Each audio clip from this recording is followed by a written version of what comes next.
Hoy noche na sede de MEP nos vemos juntos, algum candidato, sostenedor, para nos recordar a grande persona de Harry Cruz hoy en feliz memoria. A notícia de sua partida está choque para nós todos. E naturalmente uma notícia muito triste. Harry é uma pessoa que sempre está claro para ajuda. Ele ajuda todo o líder do partido MEP. Ele ajuda o partido MEP mais rápido mesmo. A parte de um baluarte de nossa cultura, está em deporte. Aqui na Santa Cruz, uma pessoa muito estima. E nós é oportuno para vir hoje junto para honrar. Aqui na caminha com nossa risa, toda a bandeira de mais grande de Aruba. E essa também está uma iniciativa de Harry, está o seu projeto para dia 17 de março, net para mim que Jesus hoje à noite nós começamos a risa bandeira para Aruba 30, 18 de março, do dia de himne bandeira, e a bandeira mais grande de Aruba está na Laira para assim nós tour por celebrar o dia de himne bandeira. Um evento que nós queda repetir cada ano vira mais grande, encontro muito emotivo, com muita emoção.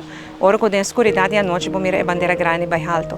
E isso é o que Harry está querendo para nós todos estima nosso país, para nós estar orgulhoso de nosso país e é símbolo de identidade e liberdade de nosso país. Nós vamos seguir recordar Harry, nós agradecer Harry enormemente, hope para tudo o que ele faz para nosso partido. Nós desejamos a senhora Lígia, sua Yuna, e ter família, hope e força, e com Harry só se ganha paz. Vai parte de celebração aqui, com o mestre por estimular nos jovens. Para mim, a noite, parte final para mim, tarefa como grande e himno e bandeira.